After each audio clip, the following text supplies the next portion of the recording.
আমাদের সংস্কৃতিতে না হলেও পশ্চিমা সংস্কৃতিতে বিয়ের ঐতিহ্যবাহী প্রস্তাব এমন হয়, নারীর সামনে পুরুষ হাঁটু গেড়ে বসে বিয়ের প্রপোজ করেন। এ সময় উপহার হিসেবে থাকে আংটি।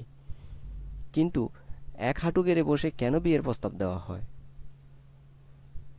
দুর্ভাগ্যক্রমে এই রোমান্টিক অঙ্গভঙ্গির ইতিহাস বা উৎপত্তি সম্পর্কে কেউই একমত নন, কিন্তু কয়েকটি তত্ত্ব থেকে এই ভঙ্গির বিষয়ে প্রতিশ্রুতির ধারণা পাওয়া যায়। মধ্যযুগে সৌজন্যতা তখনও ছিল। আধুনিক বিয়ের প্রস্তাবের ভঙ্গিকে মধ্যযুগীয় শ্রদ্ধার রীতি সংস্করণ বলা যেতে পারে।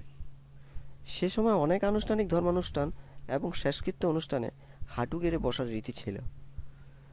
মধ্যযুগীয় অনেক শিল্পকর্ম এবং সাহিত্যে দেখা যায় শ্রেষ্ঠ যোদ্ধা হিসেবে পরিচিত নাইটরা শাসকের প্রতি এভাবে শ্রদ্ধা ও সম্মানের নিদর্শন প্রকাশ করত, অথবা অভিজাত নারীর সামনে এভাবে হাঁটু গেড়ে বসে শাশ্বত বর্ষতা ও শ্রদ্ধার প্রকাশ হিসেবে ভদ্র ভালোবাসা প্রকাশ করত।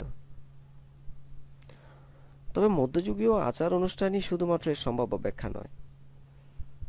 ধর্ম এখানে গুরুত্বপূর্ণ ভূমিকা রেখে থাকতে পারে।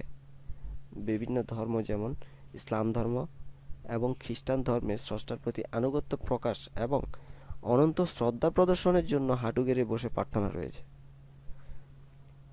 তাই যখন আপনার প্রিয়জন আপনার সম্মুখে এক হাঁটু গেড়ে বসে আংটি দিয়ে প্রপোজ করে, সেখানে শুধু সে আপনার হ্যাঁ বলার প্রত্যাশাটুকু করে না, এভাবে বসে সে আপনাকে আরও জানায় যে আপনি যোগ্য সম্মানের অধিকারী, শ্রদ্ধা এবং এই ভালোবাসা অনন্তকালের। প্রিয় দর্শক, আমাদের পরিশ্রমকে সার্থক করতে এবং নতুন নতুন তথ্য পেতে আমাদের চ্যানেলটি এখনই সাবস্ক্রাইব করে আমাদের সঙ্গে থাকুন। সাবস্ক্রাইব করতে নিচে সাবস্ক্রাইব লেখা বাটনটিতে ক্লিক করুন। ধন্যবাদ।